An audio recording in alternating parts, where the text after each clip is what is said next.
Hello everyone and welcome back to another episode of Code Man Movies. Kind of gonna just get right into things this week. I don't have a lot going on in my life necessarily that's huge or big or anything like that. Thanksgiving week. Happy Thanksgiving week, guys. Let's get started. First, grab your alcoholic beverage. I am having a chocolate-covered cherry old fashioned. It's a creation of mine. It's pretty good.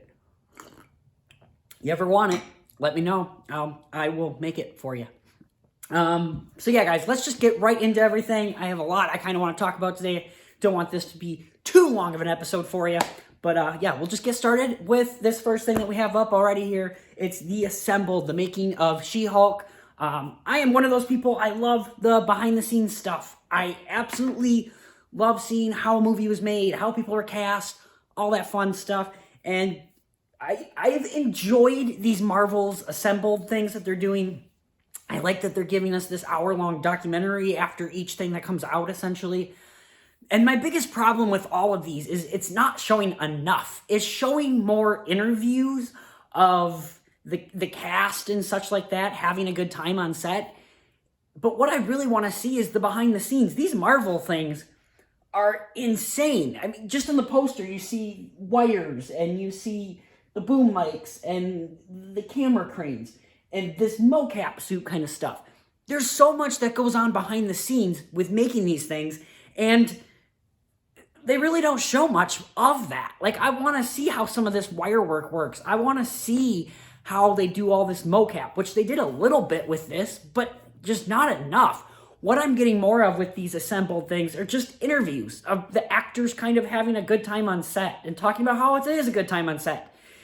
And honestly, specifically watching this one, it almost just felt like it's a negative, bad environment on set, and they're trying to do these interviews to make it seem like it's a better place than it actually is. I don't think that's actually what's going on. From everything I hear behind the scenes of Marvel stuff is great. Everyone has a great time. It really is just a grand old wonderful time. But this Assembled made things feel a little weird for me. I don't know. So yeah, it is interesting to see some behind the scene things. It is interesting to get interviews from these people. It is interesting finding out how these people got their jobs, essentially. But I just want more behind the scenes. Let's see. And like I said, it's great to see that behind the scenes, everyone's having fun, everyone's enjoying themselves stuff. But at the same time, I want a little bit more from these things. And I just don't feel like we're really getting that. I didn't love the show She-Hulk. I don't know if you watched last week's episode, or was that 2 weeks ago? I don't remember. I talked about it on one of my podcasts a few weeks ago, and the show's fine, but nothing spectacular. Not something I want to rewatch anytime soon. This is, like I said, it's interesting to watch. If you like behind the scenes like I do, this might be something to check out. For me, this is like a 7 out of 10 rating. It's good. It's good to see these things. I just want more from it. What this felt like was more of just something you would see on the Blu-ray. But this is something exclusive going to Disney+. Like, give me a little bit more. I could see this on a Blu-ray of the movie. Like, what's the point of watching it here? So that's my thoughts kind of on that. I don't have too much more to say about that. I'm going to have a drink. Moving on, guys. Enchanted. I watched this movie because the new Disenchanted movie was on Disney Plus this week. I will talk about that in a second. First, we're going to talk about Enchanted. I remember seeing this in theaters back in what would have been 2007, I believe.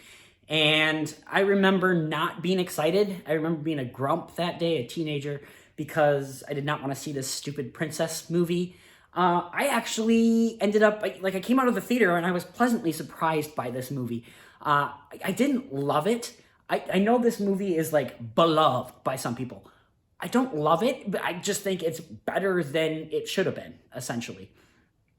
You look at that poster and, you just don't necessarily think anything of it. Amy Adams is what makes this movie for me. She does such a great job of playing this Disney princess, And I love that this movie is kind of parodying Disney, essentially. You see what these Disney princesses and princes and queens and assistants, henchmen would be in the real world. And it's just kind of hilarious because it just would not work. You realize how ridiculous Disney is, and I love that Disney's kind of making fun of itself in this movie. Like I said, Amy Adams is fantastic. Patrick Dempsey does a great job. James Marsden is absolutely phenomenal in this movie. I would say James Marsden and Amy Adams are the big standout of this movie because they just know what they're doing. They know that we're kind of parodying the things going on in these Disney movies, and I love it. The daughter is absolutely great, Morgan. The little girl that plays her is just so perfect. I just love her reactions to the things that Giselle does. I find it just hilarious, and it's great because that's kind of how I'm seeing it, just more as an adult. So it's like my inner child coming out and talking to me and going, "Oh, princess, isn't she pretty? Pretty girl." What are we even talking about anymore?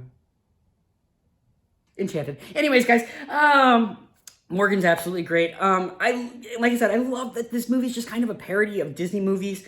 I also love that this movie goes out of its way to do things that, other Disney movies would traditionally do, like having the woman be the damsel in distress. That does not happen in this movie. Giselle saves the man in this movie, and I absolutely love that. I love that, there is the kiss thing. There's some traditional Disney things that are still in here, but by the end of the movie, it switches it up, and I absolutely love that. There is also some great humor for both kids and adults. There's things in this movie that only adults would understand, things that only kids would understand, or not things that just kids would understand, but things that kids are going to laugh at more than an adult would, yet I still find it kind of funny. So that's always great. There's some really dumb things that happen, some conveniences. It's a Disney kids movie. Kind of have to forgive that. At the end of the day, I don't have a whole heck of a lot to say about it. Just that this is an enjoyable kids Disney movie with princesses. I also love the mixture of animation and live action in this movie. Again, there's some silly things, some very, very convenient things that happen, things that just don't make sense, but it's enjoyable for what it is. Like I said, I don't love this movie as much as some people do. I think some people would give this like an 8 or a 9. I'm at like a 7 for this one. It's enjoyable. It really is good. I've maybe watched the movie 4 times in my life, 3 times in my life. I haven't watched it a whole heck of a lot, but it is good. Every time I watch it, I go, this is an enjoyable movie. It's not Aladdin for me or anything like that, but it's still an enjoyable movie. And I'm glad we got a sequel in a sense. But let's talk about that sequel. Disenchanted. Thirsty today, guys. Disenchanted, guys. Sequel takes place 15 years later after the original one. At the end of the first one, Giselle decides to stay in New York. She has met Patrick Dempsey. He's the shining armor prince, blah, blah, blah, blah. And right from the start, this movie seems to ignore some things from the first one. At the end of the first one, Giselle's got like a dress shop. That doesn't seem to be the case in this movie. It's also kind of confusing because, like, it takes place 15 years later. I believe Morgan in the first one's either 5 or 6. That would put her at 20 or 21 years old. In this movie, she's in her teens. She's like 16, 17. In fact, they had to recast the role of Morgan because the real Morgan is like 24 years old now. So it didn't make sense to me. It literally, I looked on IMDb, it says 15 years after the events of the first one. But that would make Morgan older than she is. If this is 15 years after the first one, that means she had to be like 1 year old, 2 years old in the first one to have her be the age she is in this movie. So already things were like bamboozling my mind. I would say the first half hour of this movie is okay, is good. then things get a little out of hand. James Marsden character and Idina Menzel. I did not say that the way John Travolta did, I hope. Idina Menzel. I think I said it right. Anyways, they come along and bring up the MacGuffin, which is this magic wand, and things go haywire from there. That's really when the movie just kind of drops off for me. Things start happening. There's just some kind of lazy writing in this, in my opinion. Just things start happening. Giselle turns into somebody different for reasons, I guess. It kind of explains it, but it really doesn't at the end of the day. Like I said, I think this comes down to just some kind of lazy writing and some not so great direction in this movie. Again, Amy Adams is selling it. She is absolutely selling this character. But then there's also things about this character, too, that also bug me. This character has lived in New York for 15 years. And in this movie, she's, like, confused at what sarcasm is. You've lived in New York for 15 years, and you don't know what sarcasm is at this point? Are you kidding me? What is your IQ, 2? I didn't buy it. And then there's just things that happen in this movie that just don't make sense at the end of it. Just things start happening, and things happen again. I thought there was conveniences in the first one. This brings conveniences to a whole new level. There are things that are happening that just happen because I didn't understand it. I did like that Amy Adams has a chance to do a little bit more. There's stuff with Giselle's character where she's kind of evil and she's kind of not, which is, that's a whole other thing in itself. Amy Adams shines, I will say that. Acting again is great. Patrick Dempsey in this movie does not need to be in the movie. He has this side plot that is absolutely stupid. Every time it happened, I wanted to pull up my phone. I was so bored by Patrick Dempsey's scenes in this movie, really. He does not need to be in the movie. The character is just kind of nothing in this movie except for a husband. Which, again, I guess it's going against what traditionally a Disney princess movie would be, but it just didn't work for me with Patrick Dempsey's character. The originality that was in the first one, how it was a parody and was different and was trying different things, that's not in this movie. It just turns into your typical Disney princess kind of movie. It just didn't work for me. The music in this movie, I honestly can't hum even a little bit. Whereas in Enchanted, happy working song, like I remember that part. And I remember How Do You Know? And that's about it. I mean, that's all I know of those songs necessarily. But this movie, I couldn't tell you a single name of the songs. They're not memorable to me. I remember the scenes in which songs take place. I remember there's the big Idina Menzel song. I remember there's a song with Amy Adams and Maya Rudolph singing at the same time. That's about it. There's just nothing really here that's memorable and sticks with you. It just feels like this typical Disney movie. Everything that the original did, it just kind of downplays it. Maya Rudolph is great as the witch. Again, she's not really given all that much to do. And I think part of that is this MacGuffin and what makes the story the story. It just comes down to the writing for me. It wasn't very well done. We also have James Marsden in this movie for about 3 minutes, which was unfortunate. I love him in the first movie. He does such a great job. And I think this plot could have been done a little better with a little bit different of ways that it happened. The way it happens is just kind of ridiculous. And I just didn't buy this movie. I will rewatch the movie Enchanted again. I will. I will not watch Disenchanted ever again, I don't think. Unless someone's playing it or something like that, I just won't watch it. It's just very forgettable and just not as good as the first. Not even close to being as good as the first. I also hate it came out on Disney+. This movie could have done well, I think, in theaters. I really do think it would have done better in theaters. It would have made money in theaters. Instead, it's on Disney Plus, and maybe that's part of the reason why I'm not loving it quite as much. I also think it's just poorly written, and that's really why I don't like it. But at the end of the day, guys, it's not horrible. It's fine. I didn't poke my eyeballs out. I'll give it like a 5 out of 10. If you like Enchanted, you're not going to like this one as much as the first, I don't think. But, you know, you might enjoy aspects of it.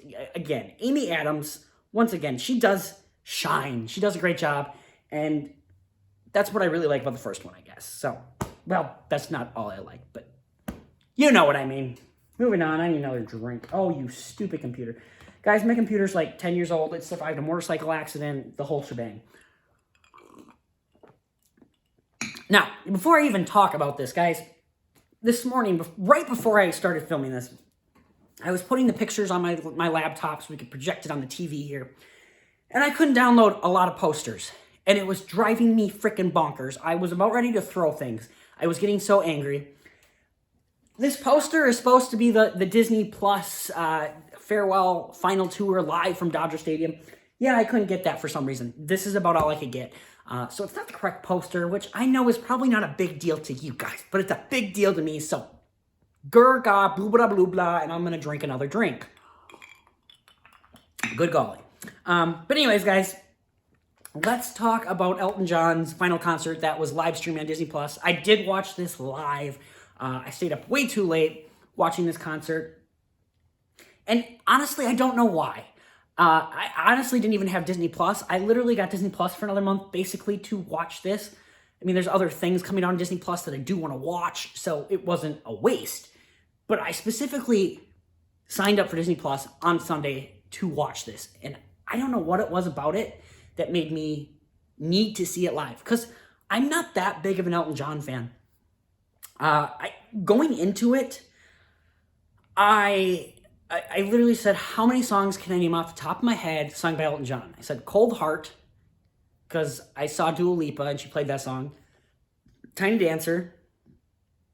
There was Rocket Man. I think those were like the 3 I really knew. I was trying to think if I knew another one. I'm Still Standing, I knew. I think those were there was like 4 or 5 I knew. And I do realize Elton John has a phenomenal voice. He is such a great piano player. He's very talented. I knew that going in. And I really loved the movie Rocket Man, especially comparing it to Bohemian Rhapsody. Bohemian Rhapsody came out months before, I think like 5 months before Rocket Man, and was technically co-directed by the same director as Rocket Man. And I loved Rocket Man. I thought it was such an incredible movie. And we'll talk about that in a second. But again, I'm not a fan of Elton John. I'm aware of him. I love Rocket Man, but I'm just not a huge fan. And then going into this, I realized how many songs I actually knew. I definitely knew Crocodile Rock, Don't Go Breaking My Heart, Yellow Brick Road. I realized I knew all these songs and how much I actually did like Elton John. I think having watched this concert has made me enjoy him a bit more. I found myself listening to some of his music yesterday during a car ride to the movies. So yeah, I realized I'm a little bit more of an Elton John fan than I thought. Again, I don't know why I necessarily felt the need to watch this live. Maybe it's just because it's the final one. And I've known a few people that have went to a couple of his concerts and just had the most amazing things to say about it. So I think that's really what it was. It was my curiosity for this. And I gotta say, Elton John really is an incredible talent. His voice was so phenomenal. 75 years old, and his voice is just fantastic. Such a powerful, strong, beautiful voice that he has. His piano playing is just absolutely incredible.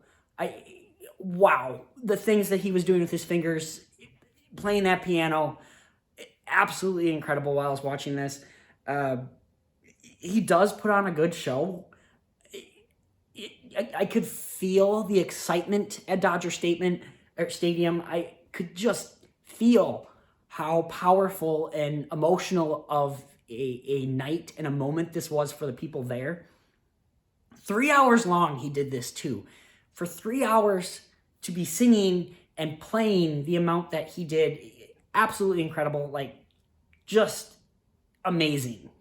And bravo to you, Elton John. You're never going to see this, but bravo to you, man. I also have to say too, his backup band was absolutely fantastic too. He talks about his band. He introduced every single one of his members of the band, so that was awesome. But just absolutely incredible. Just some of the guitar playing, the drums, everything. You could feel the presence of the band. It wasn't just Elton; it was the band too, and I really appreciated that. And it was. I'm not gonna use the word sad, but when I watch Rocket Man, and you hear stories of Elton John, his concerts back in the day were just, he was crazy. He was all over the stage, and part of that could have just been the drugs and alcohol and such like that. But when he was getting up during this, he was getting up slow. You could see his age, and he's retiring. Some people are really sad about that.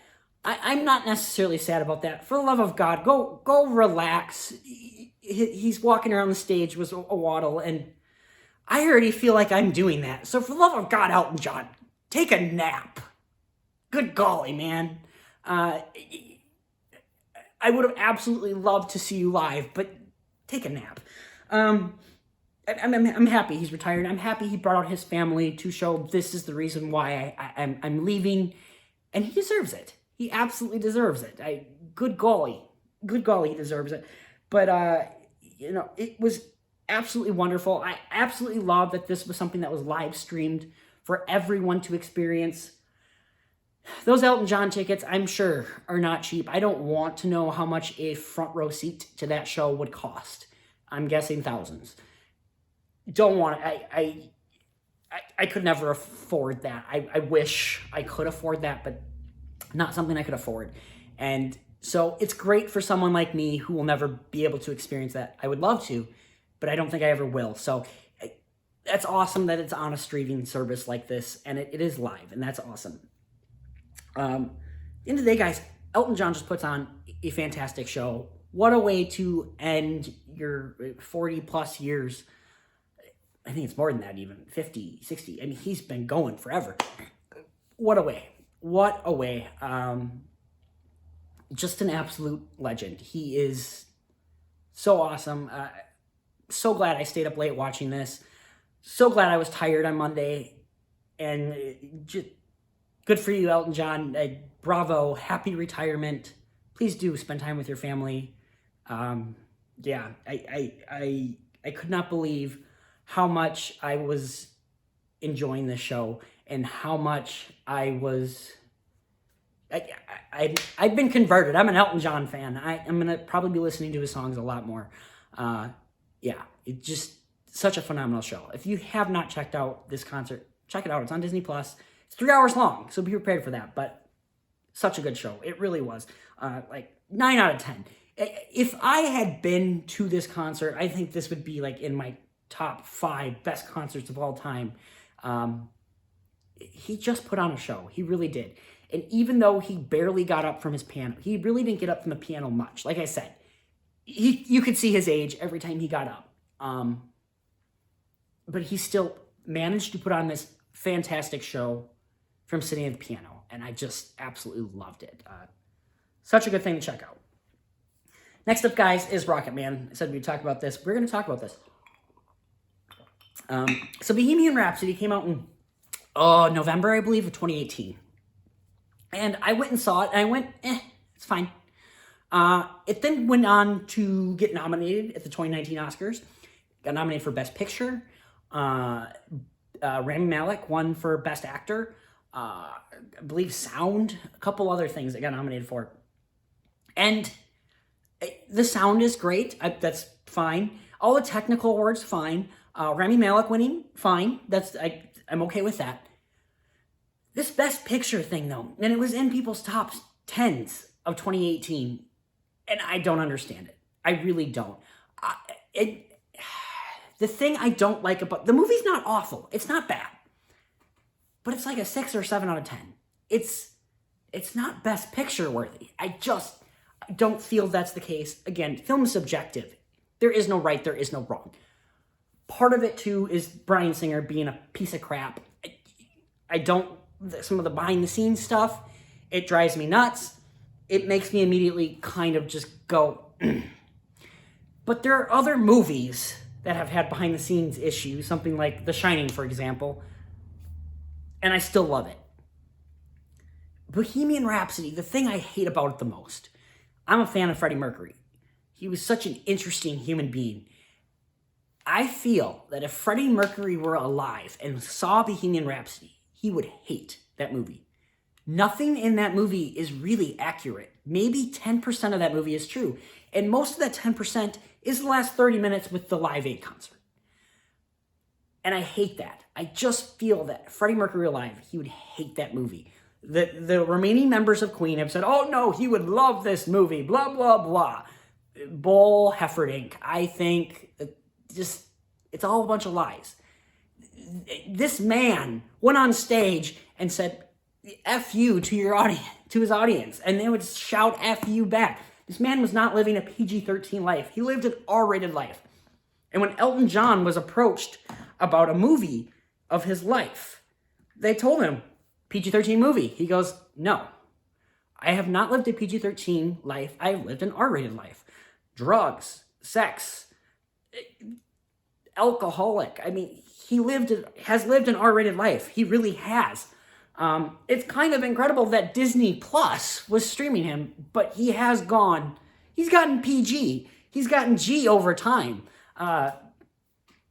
So that's what I absolutely love about this movie is it's honest. It's true.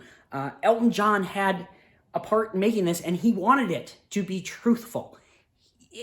And what I also love about this movie as well is it's like the way that they described it before it even came out, it's a fantasy musical. I love that they took Elton John's music and they turned it into a musical. That is the way to make an original biopic. We have seen biopics like Bohemian Rhapsody 100 times over. It's so stale. It's so boring at this point. We've seen the montage of them performing. What a cool and original idea to, instead of have him perform Rocket Man, essentially, have him try drowning himself in a pool and singing Rocket Man. Fantastic. I absolutely love that about this movie. Taron Egerton is incredible in this movie. The fact he did not freaking get nominated for this movie, it drives me nuts. What an incredible performance. What a strong, incredible performance. He is not afraid.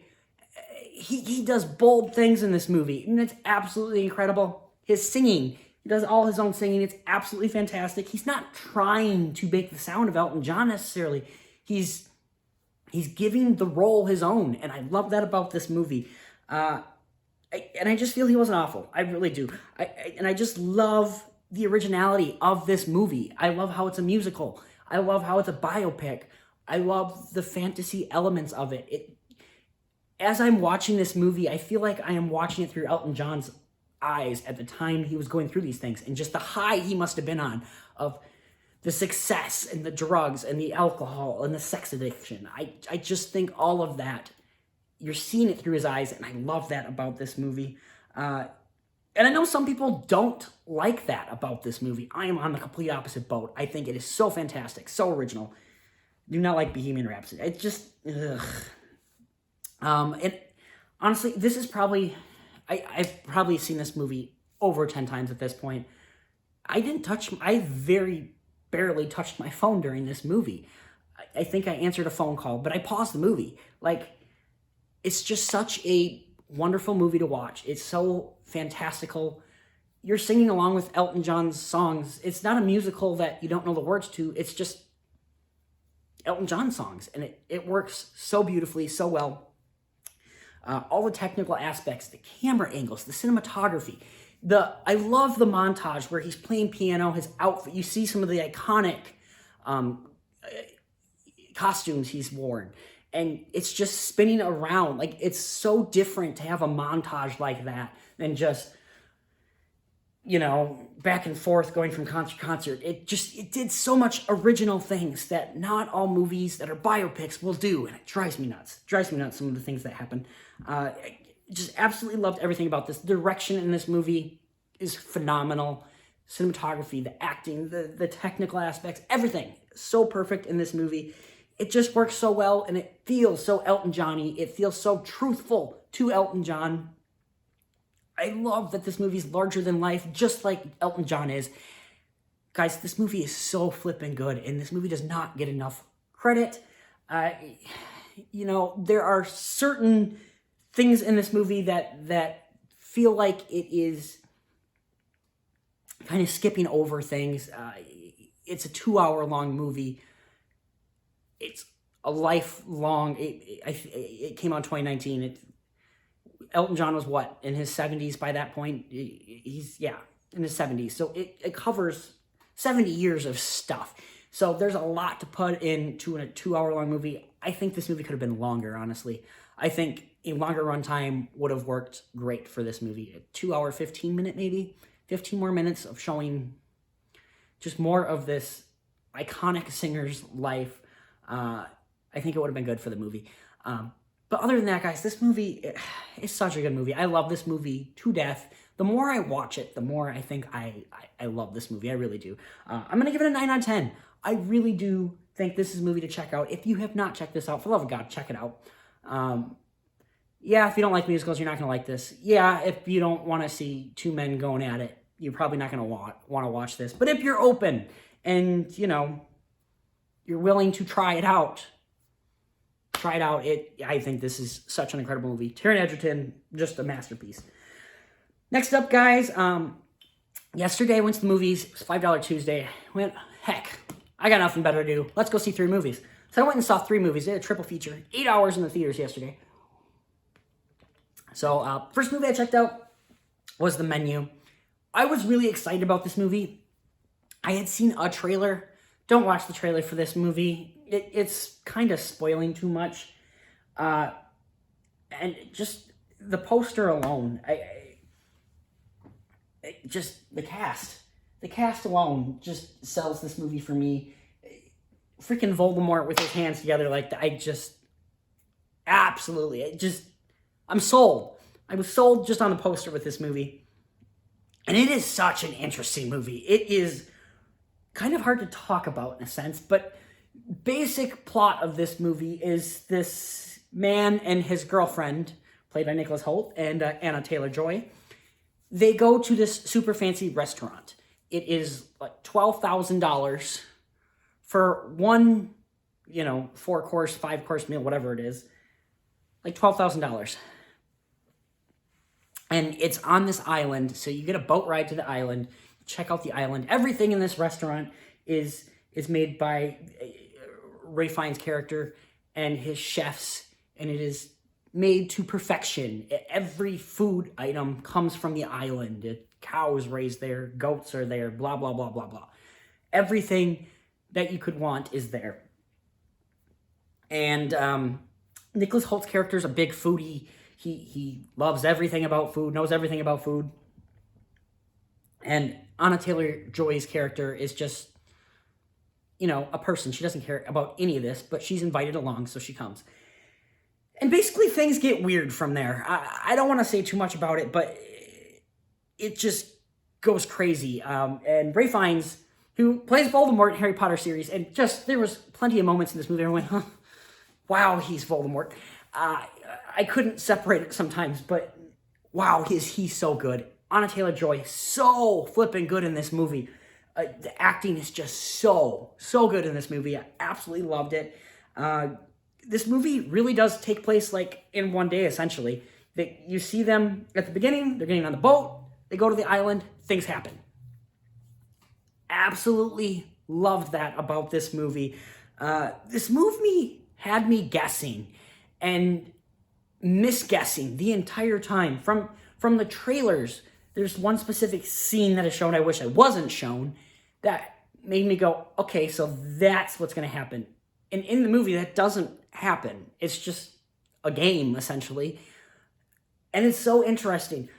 I just love how this movie had me guessing the whole time, like, okay, that's got to be something. And it's not really something. It's just something that is set up later. There's just so much great stuff that happens in this movie that just keeps you guessing. I absolutely loved it. I just did not expect a lot of things to happen in this movie. The acting is just so good, like I said. Just superb. Anna Taylor-Joy is absolutely great. Nicholas Hoult, someone from Mad Max Fury Road, Nux is fucking badass. Ray Fiennes, absolutely great. John Leguizamo's in this movie. Just such a stellar cast. And everyone does such a great job with their performances in this movie.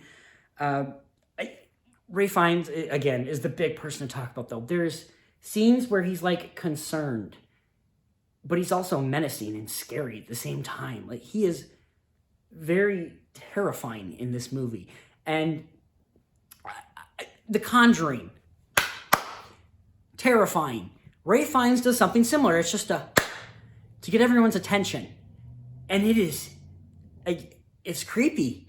It's so creepy. This is not a horror movie per se. There's thrilling things that happen in this movie. I'd say it's a thriller. And it's so different and unique, and I absolutely loved it. So many twists and turns, and I couldn't believe where this movie went. Again, I don't watch the trailer for this one. This is one you should know nothing about, besides what I just said, essentially. People go to a restaurant. That's all you really need to know. That's really all you need. There's some conveniences, and I don't really love the ending of this movie per se. There's also a message in this movie that kind of gets hit on the head a little too much, in my opinion. It has to do with wealth and how wealthy people, oh, that's better. And how wealthy people are turds, essentially. And as far as, like, motivation for this movie, for the things that happen, I don't necessarily buy it. Motivation is just rich people, essentially. But it didn't do it in the way I think it should have. And because of that, I just didn't love the ending and the overall motivation throughout the movie. There's some great comedic moments in this, too. Our theater was chuckling at times. It is sort of a dark comedy at points, and it is very interesting. It was funny, though. Also, I have to mention the cinematography in this movie, the direction in this movie, the restaurant. The movie's like hour 40 minutes, and I feel like I have lived in this restaurant. Like, you know every inch of this restaurant, it seems. Like, just the way the camera moves throughout the restaurant. It's so wonderful. You just feel like you've been there, and it's great. I just love the cinematography. Again, the direction and how they manage to show the restaurant and make it feel like you're there with them. It's great. So yeah. Excuse me, guys. So other than the ending and just kind of the motivation, this movie's great. As of now, I think this is my top 10. I really did like this movie. It is such an interesting thriller, and I had a blast with it. The movie ended, and I went, that's it? Like, I feel like I've only been watching for 20 minutes. Like, the pacing, it flows right through. Such a great movie. I kind of want to go see it again.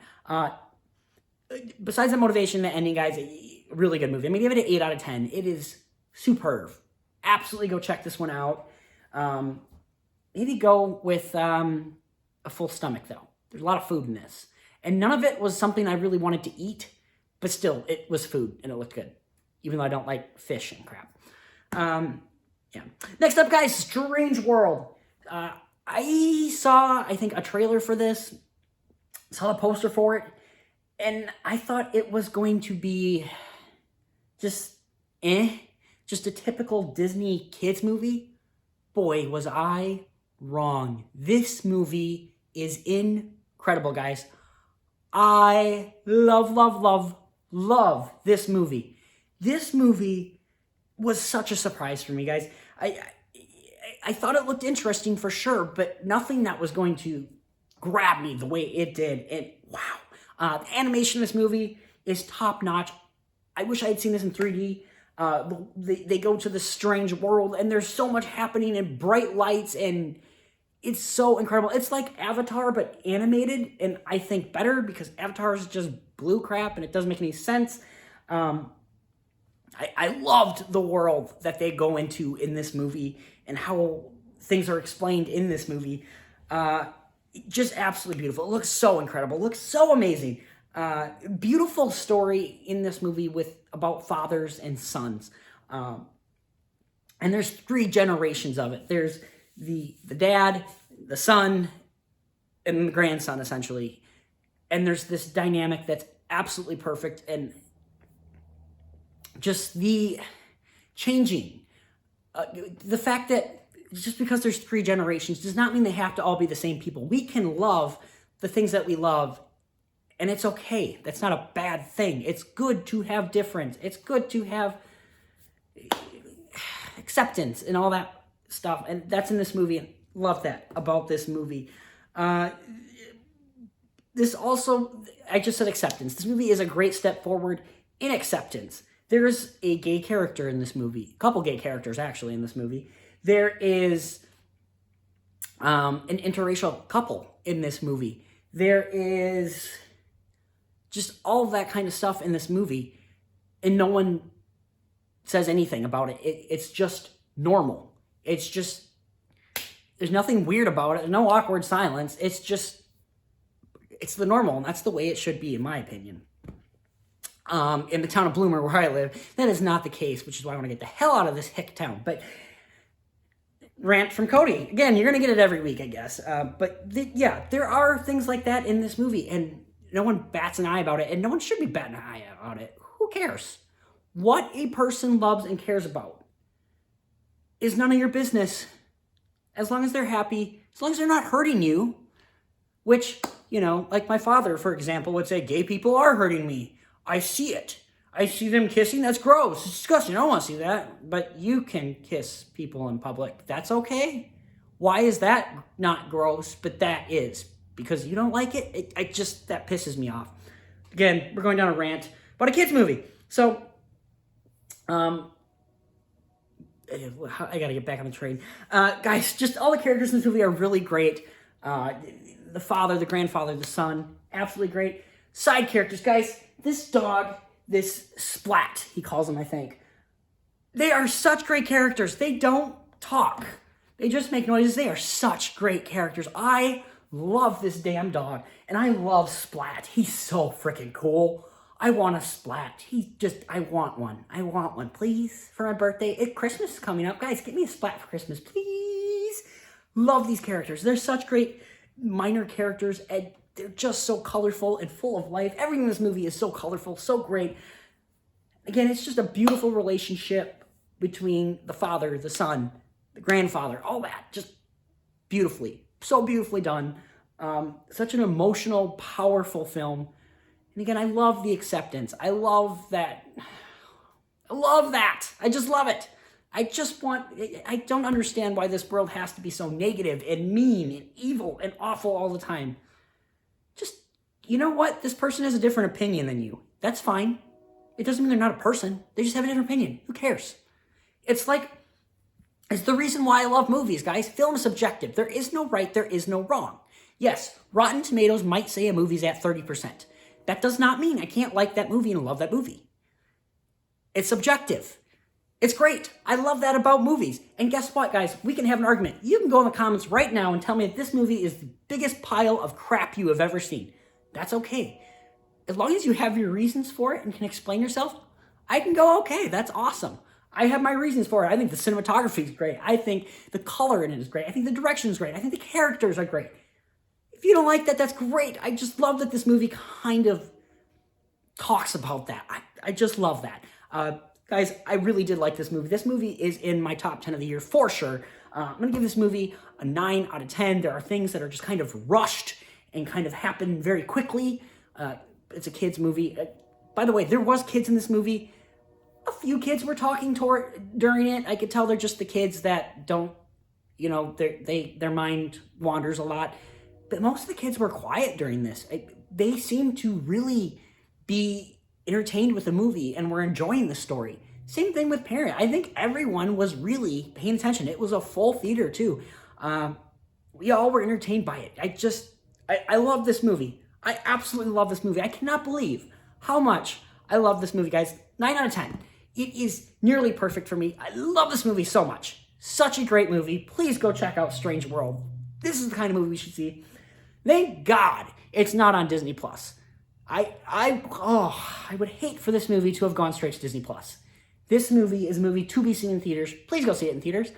I might even recommend seeing it in 3D. I have not seen it in 3D to know that it's amazing, but I just think it would look amazing in 3D.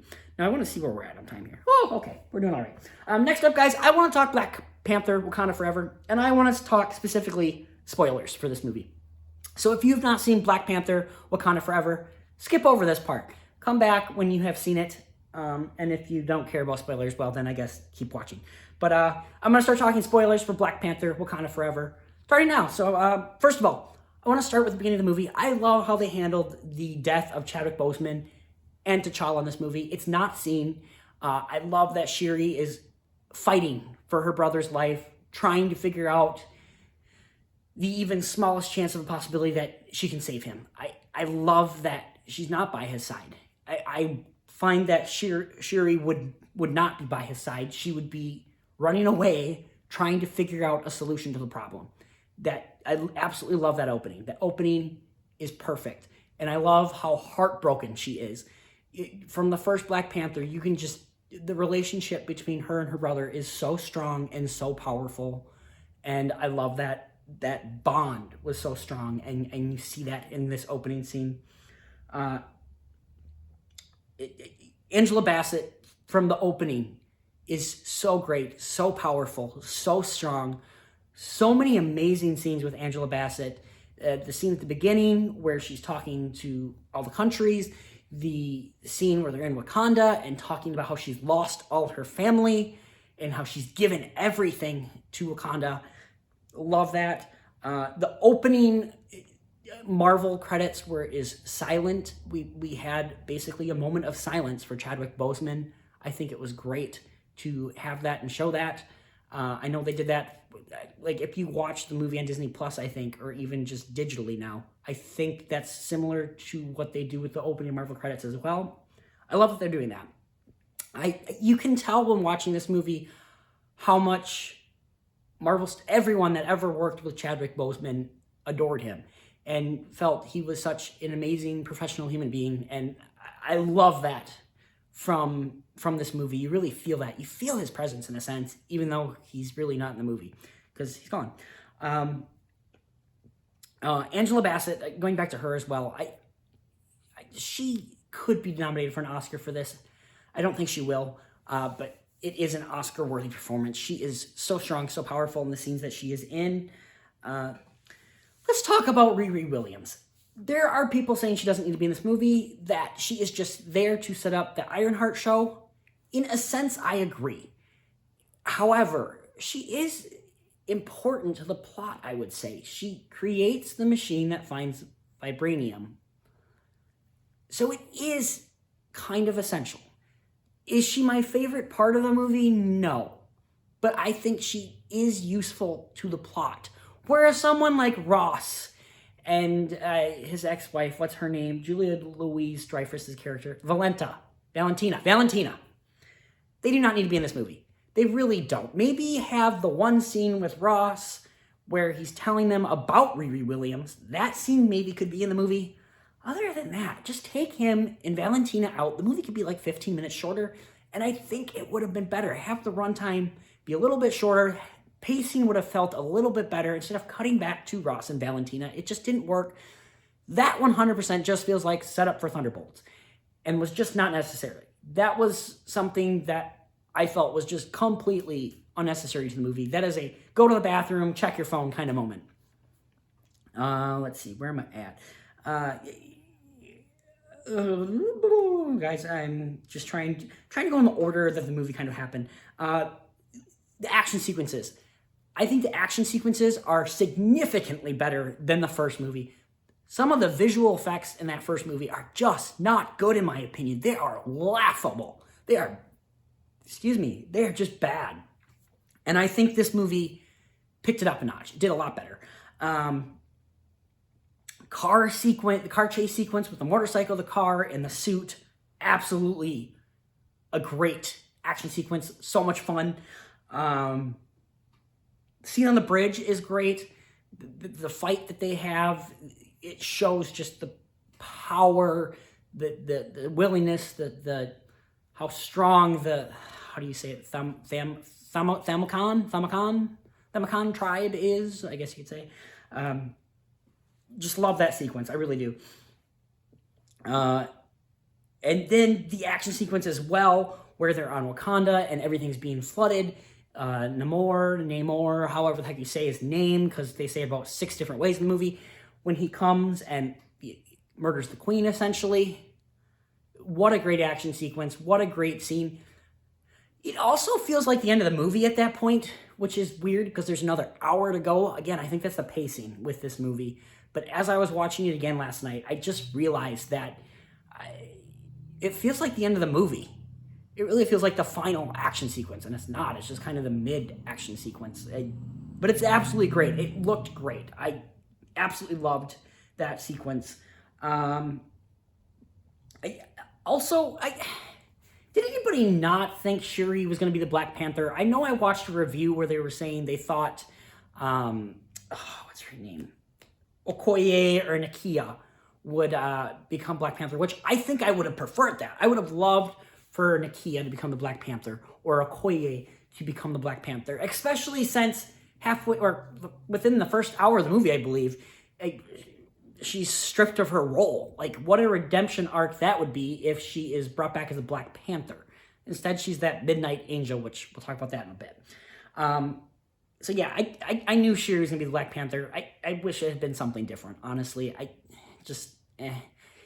Shuri is the genius that makes stuff, not the Black Panther. I just didn't buy that, I guess. The end battle, again, better than the first. It doesn't look like Play-Doh. I think the whole thing on the ship is kind of cool, but it's almost not needed. I just kind of wanted the fight between Black Panther and Namor. I think that would have been enough, honestly. Also, Shuri getting stabbed the way she did. Why is she alive?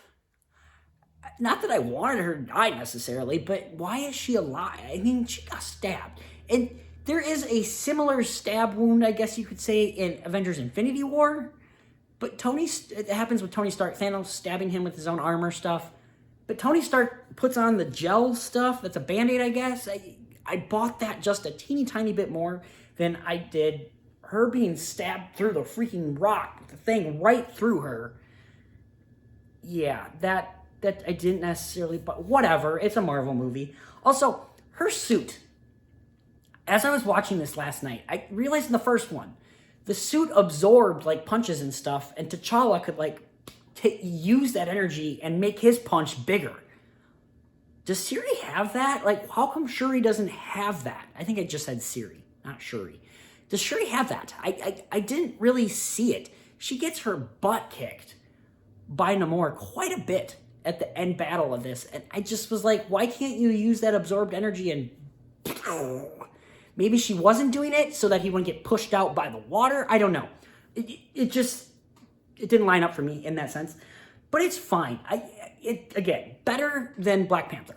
I'll say that. The end battle is so much better than Black Panther. The special effects is so much better. I feel like the special effects were actually given time to do this, whereas Black Panther, they were rushed. And stupid decision. Don't do that. I also love the theme of grief. And that has been the theme of all these Marvel movies.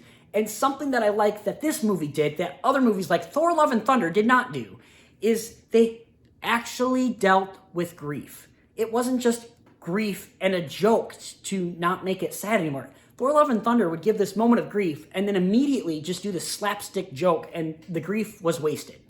It canceled it out, and it was just stupid. This movie does not do that.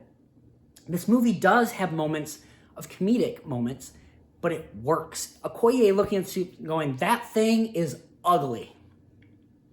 great moment of comedy. Because, A, that suit is ugly. Let's talk about the Midnight Angel suit. They look stupid. I think they're comic accurate from what I've heard. They're comic accurate. But they look so stupid. They look like some weird Power Ranger sex suit kind of thing. They just don't look right, in my opinion. So I didn't love the suit. Also, Riri Williams' Iron Man suit, it's fine, but it also, again, it looks like a Power Ranger. And that Power Rangers is not the MCU. It is over the top, like Marvel and stuff, but it just doesn't quite work, in my opinion. Iron Man suit in all the other movies doesn't look like a Power Ranger suit necessarily. It looks like Iron Man. This movie, it doesn't look like Iron Man. It looks like Power Rangers. So I didn't love the suit either. What I have to also say about this movie is by the end of this movie, it reflects real life. And I liked that. I like that they don't show a single image of Chadwick, really, besides the mural at the beginning, until the end of the movie. And it's at the point where she's burning his funeral clothes or whatever it was called, whatever they call it, is something garments, whatever. She burns that stuff and she's remembering her brother. And that, for me, was such a powerful moment. It was all of us...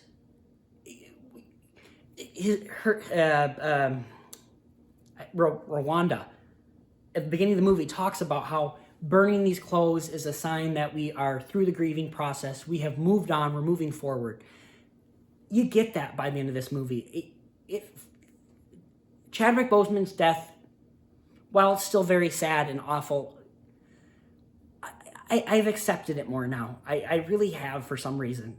It was an acceptance not only for people behind the scenes working on the movie, but for us as well. I just love that it showed the real life world. Again, I like at the beginning how they kill him off, that there's just a disease. Because that's kind of what happened with Chadwick. None of us knew what was going on. We just woke up one morning and he's gone.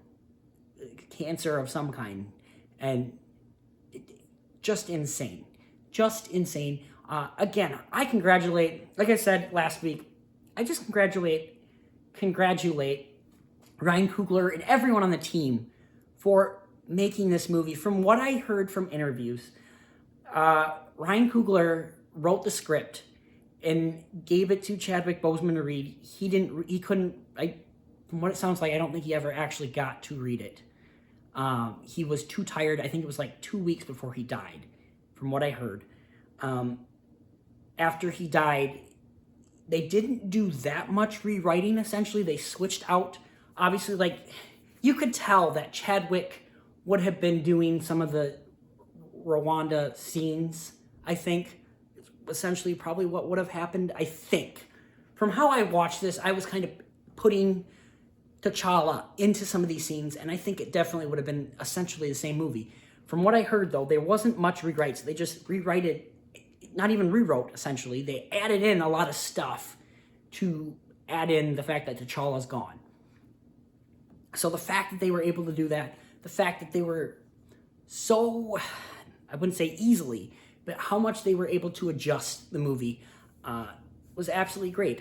Again, Letitia Wright, she's not the lead the way Chadwick Boseman was. She's just not that lead actor quite yet. Maybe she will someday, but as of now, she's not quite there, and you feel that within the movie. But they did the best they could, and I think they did great. I really do. I cannot imagine how hard this must have been to write after the death, how much it was to film the movie after the death. His presence is just felt throughout this movie, even though he's not there. And just bravo, because what a difficult thing to do. So let's also talk about the Killmonger scene. Killmonger scene, unexpected. When I saw it in Chicago, which 4DX, let's talk about 4DX for a second here. I think having watched this in 4DX kind of distracted me a little bit from watching the movie. I think I enjoyed it more the second time around without the 4DX. But that Killmonger scene, absolutely great. I love how they connect it. Shuri is angry. Her entire family is gone. She's got nothing left. She doesn't have a mom. She doesn't have a dad. She doesn't have siblings. She's got nothing. She's got her adopted sisters and brothers of, Wakanda. That's about it. And she absolutely should feel like she wants to be vengeful and such. And you feel that. And so when she sees Killmonger, it makes sense. And I absolutely like the little cameo from Michael B. Jordan. I thought it worked very well. Costumes in this movie, absolutely fantastic. Besides that Iron Heart and the Blue Angel, that was silly, or whatever it's called, Night Angel, I don't even remember. Not a fan of those costumes. Other than that, I think the Talakan costumes are great. The costume of Namor is very cool. I love like the Mayan kind of look of it. I love the costumes. Dan Murrell, YouTuber, if you have not checked out Dan Murrell, he is a great person to look at as far as box office and such like that. He also reviews things, but he's someone to check out if you have not checked out Dan Murrell. He mentioned this on a spoilers review that I watched. That end battle is very much the battle of Batman versus Superman, which when he said that, I went, holy crap, it is. And it very much is so. They fight. She comes to the realization the way Batman did, except Batman hears Martha, and this movie does such a better job. Shuri sees her mother. She sees the past. She sees when she went down to the world, which I think that could have been cut a little bit too. When she's down into Talakan, I think that could have been cut a little bit. But when she goes down there, she sees that this is a world. It's not just Martha. That's my mother's name. Oh, we have mothers. It's a little bit more than that, and I like that. But wow, it really is that exact scene from Batman vs. Superman, essentially. Because they're both getting their butts kicked, blah, blah, blah, and she's about to hit him with the spear. Batman's about to kill him with the spear. It's like the exact same scene. Fascinating. Just mind blown. But this is obviously done way better. And, I'm glad we see Chadwick at the very end. Like, I'm glad his presence is in this movie. And just the presence throughout the movie. It's there. And it was essentially just this grieving period that feels like it's over. It's always going to be a terrible, awful loss. And I'm always going to wish Chadwick was Black Panther. Even though I didn't think the first Black Panther was anything amazing. He was so good for that role. The scenes he's in Captain America Civil War, the scenes in Infinity War, absolutely incredible. And he was so perfect for that role.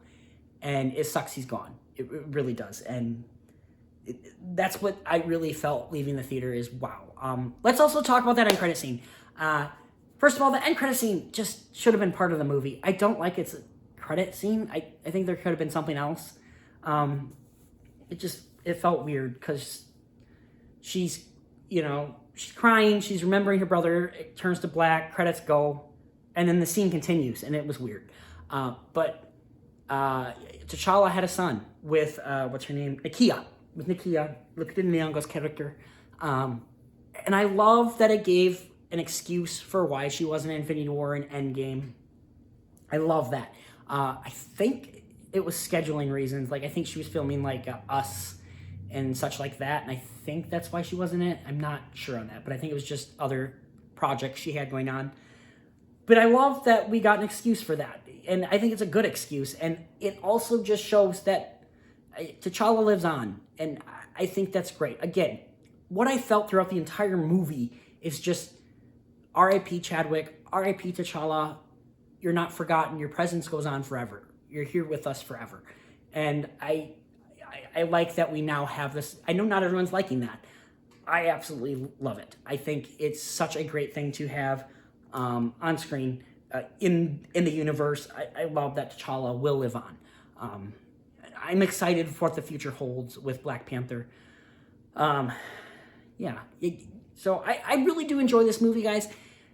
Is it the greatest Marvel movie ever? No. But after this year's movies of Thor, Love and Thunder and Doctor Strange Multiverse of Madness, this movie is an Oscar-worthy Best Picture movie, in my opinion. I don't think it should be nominated for Best Picture, though. I have a feeling it's going to. I didn't feel the first one should. I don't know that this one should either, but both of them are really solid movies. I'm kind of back and forth on what I grade Black Panther and Black Panther Wakanda Forever. I'm at like 7 and 8 for both of them. They're both really strong, great movies, and definitely ones to check out. And I love that people are looking up and seeing someone in color in superhero roles. That's great. I absolutely love that. I love that we're getting this culture. I love that. So that's really great. We're an hour and 5 minutes in, guys. So let's just talk about some things coming out this week. In local theaters where I am at, these are some of the movies that are going to be coming out that I'm going to attempt to try to see by next week. Don't know that's going to happen. With Thanksgiving week, it's going to be kind of a busy week. She Said, movie about Harvey Weinstein and people coming about Harvey Weinstein. This movie did not do well at the box office, so I need to go check this movie out real quick if I'm going to go check it out. It's just kind of a depressing story. I'm not excited about this one, but I do want to see it. I hear good things. I hear Oscar movie. That is something I want to see. 6 out of 10 excitement, maybe. God, this is very blurry stuff. Like I said, I was having issues getting freaking pictures onto my laptop today. It was pissing me off. Devotion, I literally didn't know nothing about this movie till like a week ago. It's got Glenn Powell in it, who was in Top Gun Maverick. That's about all I got. I know nothing about this movie. I don't know that I really want to see this movie. It kind of looks stupid. I'm going to have to look at reviews of it. We'll see from there. This is like a 1 out of 10 excitement. I know nothing about it. I just, You know, honestly, let's go back to this for a second. This feels like one of those movies that Glenn Powell maybe filmed like 5 years ago. And because Glenn Powell was in Top Gun Maverick, they're like, oh, now put this movie out in theaters. It feels like one of those kind of movies. Next up, Bones and All, guys. This is like some love story. Mark Rylance is in it. Timothy Chalamet's in it. Again, this poster sucks. Hate it. But it looks interesting. I'm hearing good things about it. I really do want to see it. We'll see if I get to it. This looks like overly long, kind of depressing, boring movie. So 5 out of 10 excitement. But I am somewhat excited. Spirited, guys. This is going to be in theaters this week. I want to go see it in theaters. I like Ryan Reynolds. I like Will Ferrell. I like musicals. I like A Christmas Carol, even though I don't love Christmas. Which is why I kind of connect to this movie, I guess, because I'm a Scrooge. But I'm excited for this one. And I love the two actors. I'm interested in seeing it. Reviews are so-so on this one. But I really want to go see it in a theater. So I'm going to try to go see it in theaters. Glass Onion, A Knives Out Mystery is out in theaters this week. I think I'm going to drive about an hour and a half to go see this movie. I think I'm also going to see Spirited in theaters. I'm going to go drive to go see this one, even though Spirited is technically playing close by. And I'm really excited for Glass Onion. I really enjoyed Knives Out. Not the greatest movie ever, but it's a really fun, great movie. And I'm excited for this one. I really am. I hate that it's going to Netflix. This is not a Netflix movie. This is a theoretical movie. Stop putting movies on streaming services. I'm going to go support, everyone go support this movie in the theater so Netflix can see this is really stupid that we're just putting it on a streaming service. Don't just put it in theaters for a week. Put it out in theaters for 6 months, then put it exclusively on Netflix. Rant over. Next up, guys, Guillermo del Toro's Pinocchio. This is another movie that is going to be playing in theaters 2 weeks early before it's hitting Netflix. I would prefer to go see this in the theater. I'm going to go try to see this in the theater, I think, this week. I'm going to go drive an hour and a half, do another triple feature this week, see Glass Onion, Spirited, and Guillermo del Toro's Pinocchio. And I'm excited for it. If I do. I haven't fully decided I really want to, though, but money. I'm also trying to move to South Carolina. Next month, I'm going to go visit South Carolina, scout out places to live, maybe find a job. If I can find something, I'm moving. I want warm weather. I'm so sick of the cold. You can't see me right now, guys, but I'm wearing a blanket. It's cold in here. T-shirt just because, well, it's easier. And yeah, it's lazy day. My hair is kind of a mess. I don't know if you can tell, but yeah. I'm also not wearing pants under here. I'm in my underwear because I just don't want to wear pants. But, TMI. But yeah, I'm just in my underwear, guys. But you know what? That's because I'm close to you guys. We can be in our underwear together, can't we? That sounded creepy. Let's move on. Next up, guys, Guardians of the Galaxy Holiday Special. I'm kind of excited for this, actually. I didn't love Guardians of the Galaxy Volume 2. Loved them Infinity War, though. They're in Endgame for a little bit. Love and Thunder, the little bit they're in, they're Taika Waititi, it was a little too much. But I'm excited for this Holiday Special. I have seen a trailer for it. Well, kind of seen a trailer for it. I don't think I listened to any of the sound. But I saw Kevin Bacon's in it. So I'm kind of excited for this one. It comes out on Friday, I believe. So I am excited to watch this one. I think that's the last one. And I think I'm going to do an extra video this week, guys. I haven't done a video every single week. I've been sick, traveling, blah, blah, blah. I want to make sure I have 52 videos up by the end of the year. I think I'm going to have an extra video coming out maybe on Saturday or Sunday, ranking Phase 4 of the Marvel movies and TV shows. I just kind of want to do an extra video, and I like the Marvel stuff. Phase 4 has been a less than stellar phase for me, and I kind of want to rank them, talk about them a bit, see how I'm feeling about all of them, especially after the holiday special. I want to watch the holiday special first, and we'll go from there. Other than that, guys, I don't have much else to talk about. I hope you guys have a great week, a great Thanksgiving. Black Friday. Go Black Friday shopping. I love Black Friday shopping. Go to actual stores, guys. I hate online shopping. I do. Go to the movies. Have a good one. Have a few drinks. Don't kill your family members. But other than that, guys, have yourself a great week. Don't do anything I wouldn't do. Be happy. Be healthy. Because I'm apparently the Honey Nut Cheerio bee guy. But other than that, guys, have yourself a good one. We'll see you next time.